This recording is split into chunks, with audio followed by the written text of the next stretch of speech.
त्यामुळे आपल्या मनामध्ये ज्या काही आज भावना आहेत, खरं आहे, वस्तुस्थिती आहे. निर्णय घेताना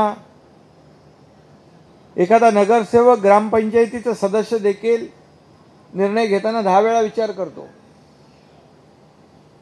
त्यावेळेस मी तर मंत्री होतो, नगरविकास मंत्री होतो. माझ्याबरोबर 8 मंत्री होते. तुम्ही पण आज एवढं नेतृत्व केलंय.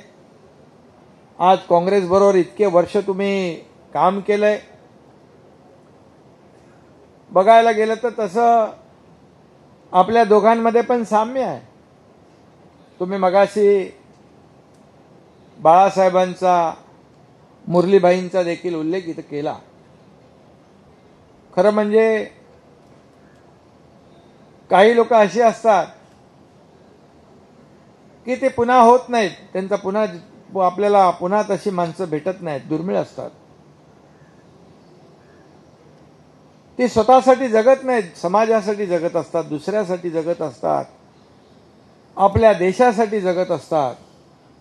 मला काय मिळालं यापेक्षा मी देशाला काय देणार आहे असं मानणारे देखील लोक असतात. मुझे क्या मिला इससे मैं देश को क्या देने वाला हूं, ऐसी कोशिश और ऐसे मानने वाले भी कई लोग होते हैं. और उनमें से एक बाळासाहेब ठाकरे जी भी थे और मुरली भाई भी थे. आणि म्हणून तुम्ही वयाच्या 27व्या वर्षी खासदार झालात. अमेरिकेतल्या बोस्टन विद्यापीठामध्ये आपण बिझनेस ॲडमिनिस्ट्रेशनचं शिक्षण घेतलं. आपण उच्च शिक्षित आहात आणि समाजाला आणि राजकारणात देखील आता काळ बदललाय. उच्च शिक्षित, उच्च विद्या विभूषित जे विजनरी विजन आहे ज्या लोकांना की बाबा या राज्यासाठी आपल्याला काय करता येईल, देशासाठी आपल्याला काय करता येईल, याचं विजन ठेवून काम करणाऱ्या लोकांची गरज आहे. हे समाजाची आणि बदलत्या काळाच्या प्रमाणे जे काही काळानुरूप बदल होतात त्यासाठी आवश्यक आहे.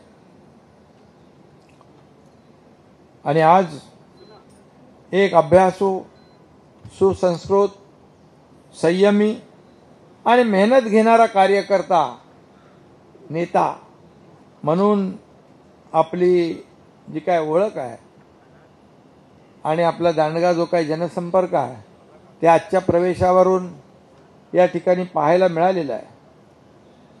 आज काय तुम्ही सांगितलं होतं प्रमुख काही लोकांचा प्रवेश होईल, म्हणजे हे काय ह्या ट्रेलर आहे, पिक्चर अभी बाकी आहे. त्यामुळे आपल्याला मी नेहमी जवळून पाहिलंय की आरोप प्रत्यारोपाच्या भानगडीमध्ये न फसता आपलं काम करत राहायचं. कन्स्ट्रक्टिव्ह, पॉझिटिव्ह आणि प्रॅक्टिकल कामावर आपला भरोसा आहे. मी देखील तेच करतो. सकाळी मी उठतो, आता दर संडेला, आज पण जाऊन आलो, डीप क्लीन ड्राईव्ह. काही लोक म्हणतात हे काय, हे तर चेलचं काम आहे. पण मी गेल्यामुळे चेल पण हातामध्ये पाईप धरतो, हातामध्ये झाडू घेतो, आमदारही घेतात, खासदारही घेतात आणि रस्ते धुतात पाण्याने. पहिल्यांदा पाहायला मिळतंय मुंबईकरांना या डीप क्लीन ड्राईव्हमुळे पोल्युशन 350चं 100 वर आलंय, 80 वर आलंय, काही ठिकाणी 70 वर आलंय.